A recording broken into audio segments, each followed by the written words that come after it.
We're here to talk about the purpose of presbyteries, and in particular the purpose of this presbytery, Wimmera. Wimmera is a good presbytery, and this report is designed to help you to be your best. Now, a preacher's favourite topic, apart from embarrassing their children if they have children, and that's what my daughter will tell you my favourite topic is, but their other favourite topic is talking about themselves.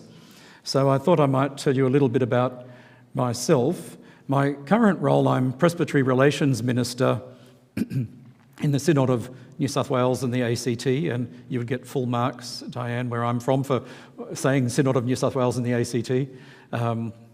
We love our ACT people.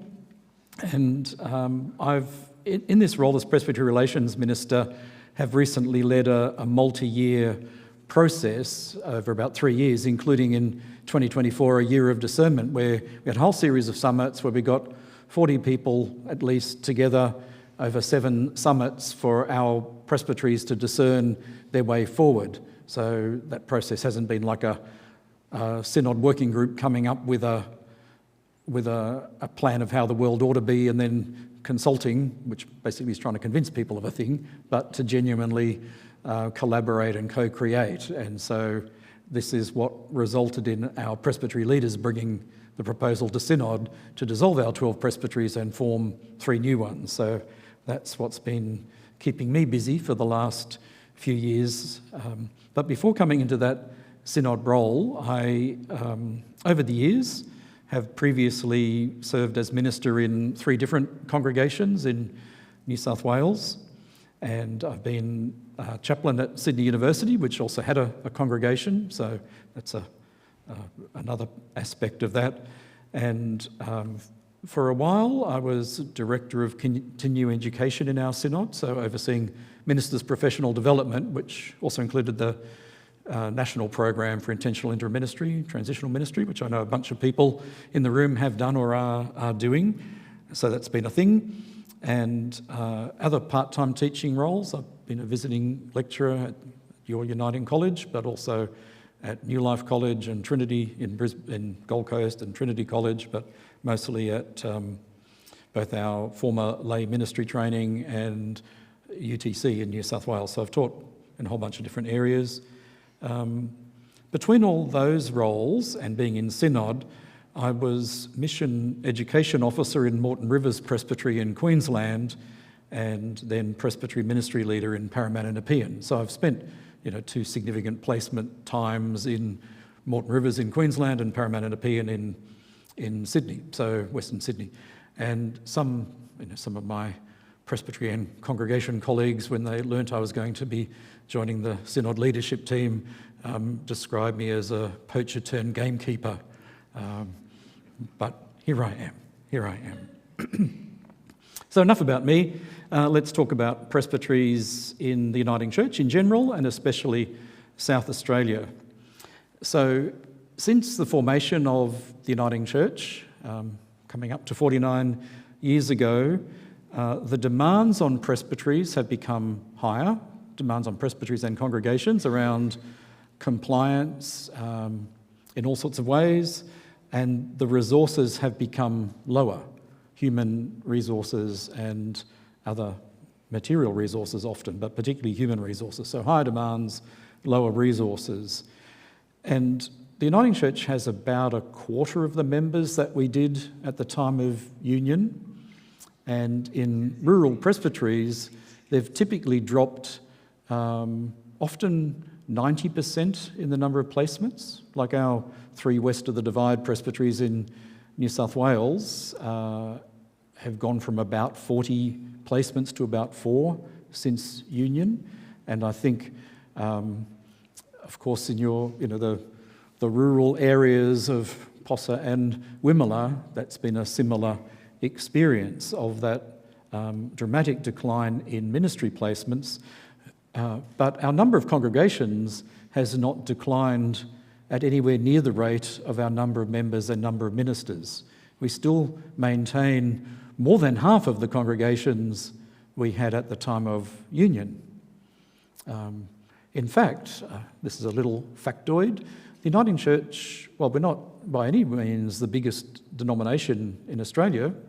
We actually have more congregations than any other denomination. Yay! So all of which some people, the number crunchers may say, well, you just need to close 90% of your congregations. I'm not suggesting that at all. I'm just saying what's distinctive about the Uniting Church is that we have a really large proportion, not just number, but proportion of lay-led congregations. And in rural areas, almost all our congregations are lay-led.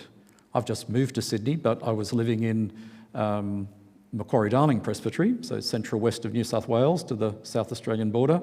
And the congregation I was a member of, been lay-led for over 25 years. That presbytery's got 36 congregations, 4 of which have ministry placements. So, and that's kind of typical. That's almost the story of the Uniting Church.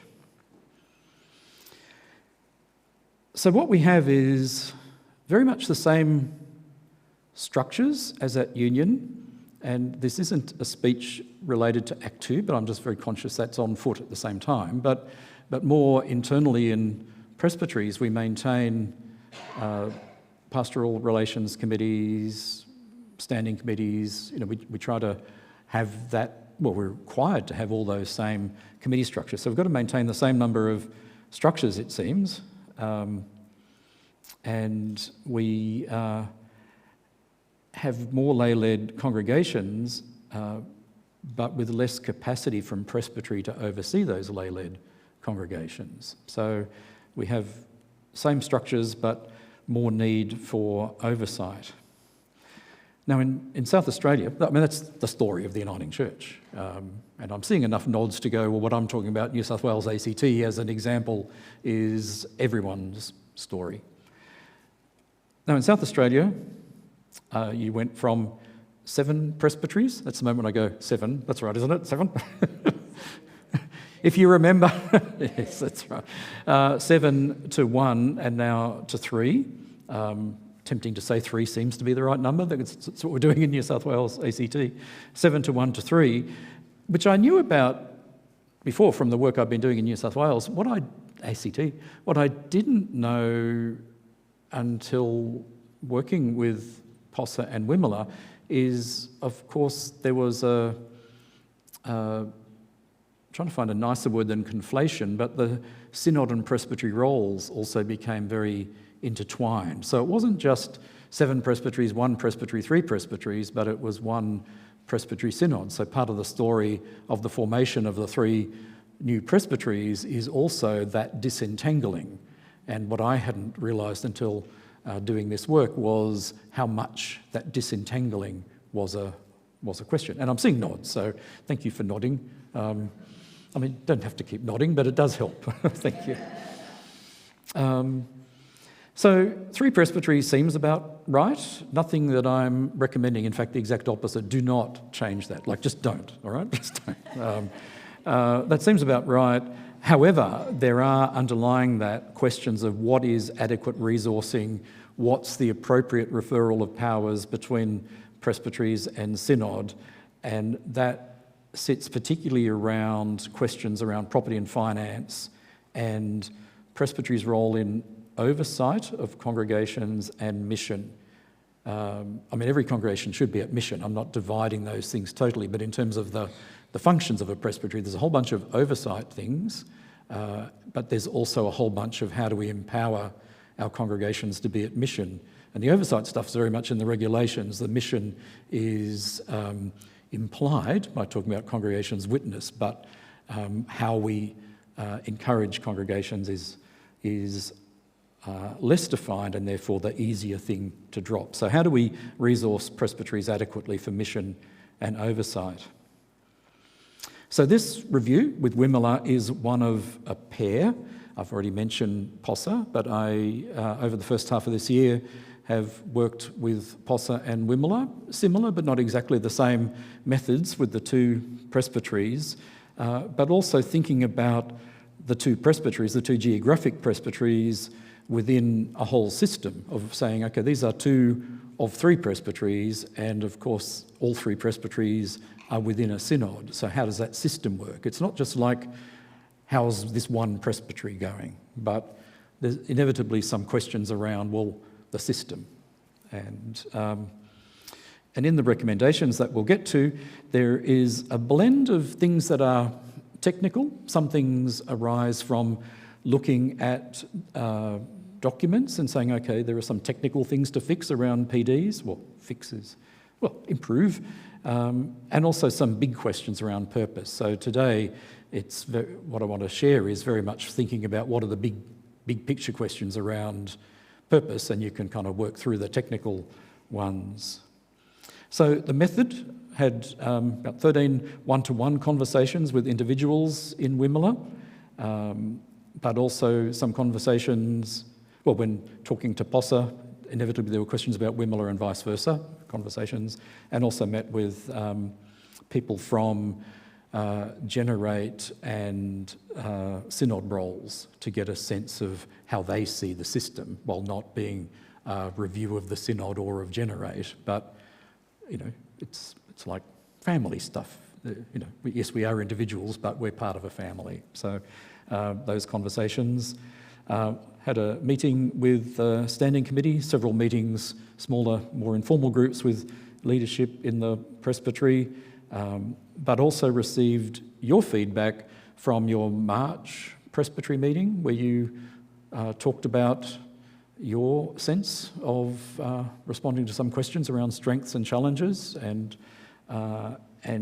after that, your standing committee and PRC met together for a planning day, so I've had that input as well. So input from you that's kind of not filtered by me, and then of course lots of document reading. So your presbytery documents around PDs, rules for committees, all those things, your founding documents like who are we, and then synod documents from 2019 and 2022 decisions around the presbytery model. So just letting you know, that's where this all comes from. So with that, I want to move into talking about affirmations. So there's a bunch of things that I want to affirm. Thank you. I went to buy one of these once when I was Director of Continuing Education. You see what I'm holding up, and no idea what they were called. So I asked for a clicky doodle, and in Officeworks they knew exactly what I meant. I just said, I want a clicky doodle. So over here, sir. We have a choice of two. So so in terms of affirmations, what I really love is your wording, gather, connect, go.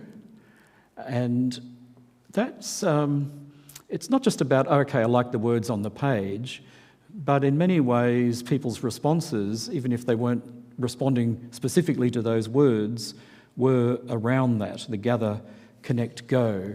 So under gather, yep, I understand. Yes, so gather, connect, go. Under gather, people affirm that they really value the presbytery meetings, so particularly that rural, urban interaction, those pairings of meetings, people value that, and also the deep values in the presbytery around inclusion. People really like the geographic and theological inclusion that comes from being a geographic presbytery. People actually like being a geographic presbytery, like having neighbours, like the fact that, you don't really choose who your neighbours are. But also a really strong affirmation that this presbytery has perhaps the highest number of culturally and linguistically diverse congregations or members within congregations. So while, as is the case very frequently, not represented in the room, but represented in the wider life of your church. You get that comment for free. Why is it? Why is it so that you affirm that inclusion, but they're not here today? So the gathering, this is an affirmation, that's just a side comment. People do feel connected as people express that, and particularly the work of the regional coordinators helps people feel connected with presbytery and with one another, and people both within the group and outside the group talking about them feel like the staff and volunteer team is a healthy team. So in terms of if those things all sit under Connect, the Go is happening. I mean, all these things are happening, but that's probably the area where most growth could happen, and that's where I guess I'm pointing. And your own description of what you mean by Go is, I feel like I should do a pop quiz. Who can tell me how your presbytery describes your Go? There are 4 points to it. As witnesses to God's love through Jesus, enabled by the Holy Spirit, fostering discipleship, acts of outreach, practicing social justice, expanded to be working for justice, peace, reconciliation, and the renewal of creation. My vibe from what I hear from people is that acts of outreach, practicing social justice are well embedded, and that's within this presbytery and I guess in many ways the culture of the Uniting Church. But I think people feel that they could be more empowered to be witnesses and have a strong need to foster discipleship in the broad sense. People often rush to leadership, but you only get leadership out of discipleship. So deepening the discipleship. So they're things that you've named, and they're things that I would encourage you to go deeper into thinking how you can live into that more. So having mentioned already the regional coordinators in the Connect, let me also say none of this is a performance appraisal of any of the regional, either of the regional coordinators. You've got 3.2 roles, but one person occupying 2, nor is it of the presbytery staff. There is no performance appraisal, it's how people experience the process and the structure. And people experience the reality, the working of regional partnerships as really highly valued. And the reason I say that is partly by comparison. Other presbyteries, not just in South Australia, but other places will tend to want to focus on fewer full-time roles, whereas there seems to be a valuing of having part-time roles that are more spread and more connected, and a sense of team. So that's highly valued, the regional coordinator roles. When I say it's not a performance appraisal, I mean both ways. I'm not saying, oh yes, these individuals are wonderful, or these individuals, it's nothing about their vitality of ministry. So presbytery is also seen as very well organised. Don't need to say more about that.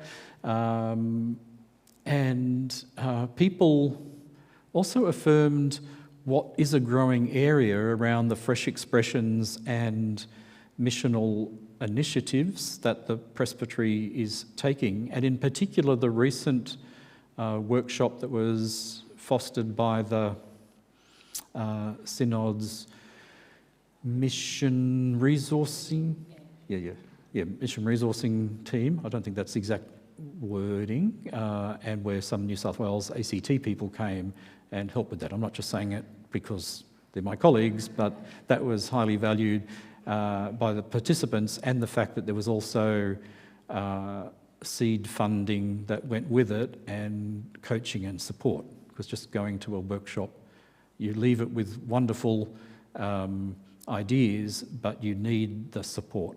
And so some of you may not be aware of that, but that's a strong new area of growth in the presbytery.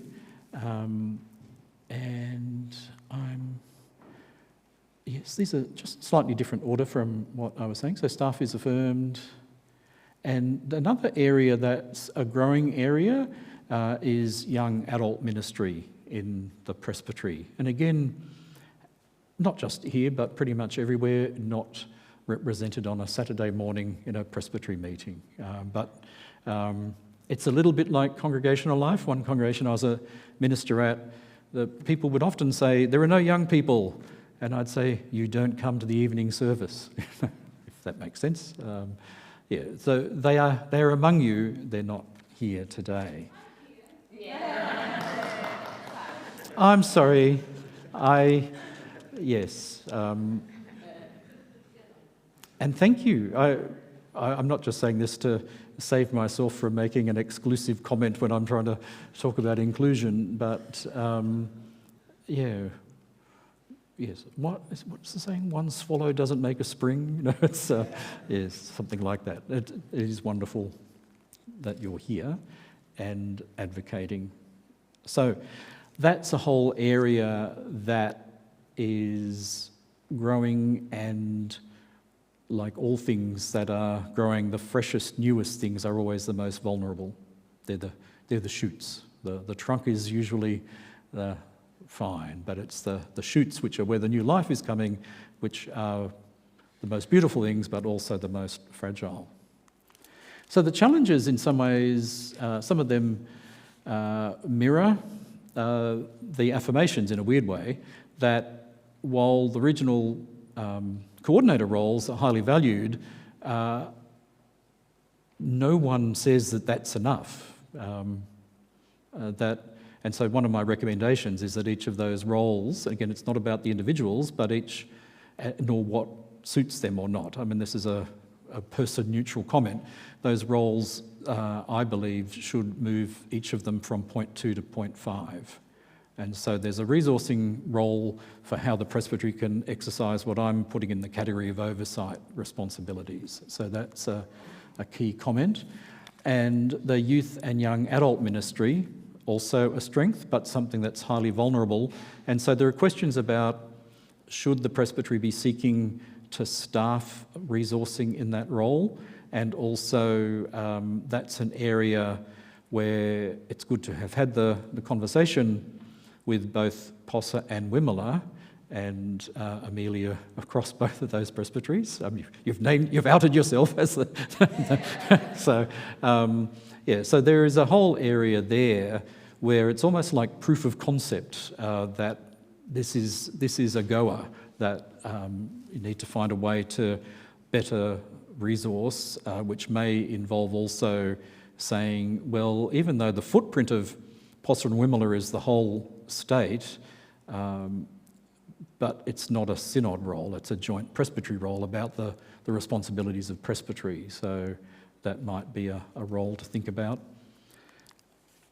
And there's a whole cluster around leadership development and continuing education, professional development. So leadership development within congregations, given that the majority of congregations are lay-led, so development of leadership within congregations, which flows into wider leadership, and also professional development of ministers to both, sharpen the existing tools and add more tools to the toolbox, as well as ensuring ministers are healthy in themselves. When I was director of the School of Continuing Education, we had the tagline, building satisfaction and effectiveness in ministry. You can't be satisfied if you're not effective, and you're not effective if you're not satisfied. So to be having more of a professional development or continuing education focus for ministers would be a helpful thing. So that's a challenge. That's an area that people identified as wanting to grow in. Geography and distance, not telling you anything you don't know, and related to that, the appropriate communications and gathering.